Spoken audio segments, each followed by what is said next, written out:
Welcome back to another episode of Gamer Logic. Today we're doing something that we haven't done in quite some time here, and that is review a PC game. Today we're taking a look at Activision's Vampire the Masquerade Bloodlines. Enjoy. These days, people either love vampires or they hate them, and that's mostly due to how they've been portrayed in recent movies. For those looking to get into a game where the vampire lore is more focused on the gothic and inner workings of vampire society, check out Vampire the Masquerade Bloodlines. This White Wolf video game adaptation came out in 2004 with many technical issues that plague gameplay, but thanks to many intelligent people around the internet, the game has had several unofficial patches that have made the game a much smoother experience, and in some cases adding new quests, recorded dialogue, skins, and more. Vampire plays very similar to the games in the Deus Ex series. In fact, if you've played and enjoyed the recently released Deus Ex Human Revolution, then you'll feel right at home with this game.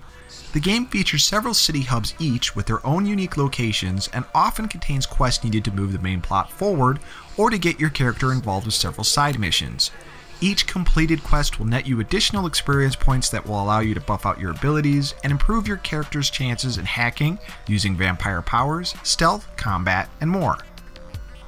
If you've never played the pen and paper version of Vampire the Masquerade, don't worry. All the needed story elements to understand the universe are easily found, if you want to take the time to learn it. Don't give a crap about what the difference is between all the vampire clans, then don't ask your fellow vampire friends. Those who do, though, are often awarded in some fashion, so it pays to soak up the knowledge. While you start the game as a human during the game's first moments, that is all quickly taken away from you due to sleeping with the wrong person. Instead of waking up wondering if your one-night stand took her birth control pills, you're wondering why you have an intense craving for blood. That quickly becomes the least of your concerns, though. While Vampire's presentation is decent, there are some issues. Your character can get stuck in portions of the level frequently. I had instances that I had to reload due to getting stuck on a dumpster or some other piece of debris. If you're patient enough, you can usually force yourself out of it, but many people won't take the time. The music in the game is also quite flat and really doesn't do much to enhance the gameplay, though there is a music patch available that will improve the experience. Sound effects are also questionable at times, as it always sounds like you're shooting in a large cathedral. There's just way too much reverb.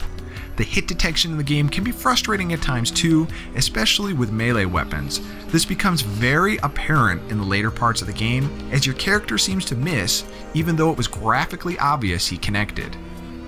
The final nail in the coffin for Vampire is that the final sequences in the game fall flat, especially compared to the earlier portions of the game. One of these portions, the Seaside Hotel, is easily one of the creepiest levels I've ever played in a video game. The game provides multiple endings, but some of them will fail to please those who are looking for answers after the fact. While the game has some faults, it does provide players with a fun and unique experience as a vampire. I personally gave it a 7.5 out of 10.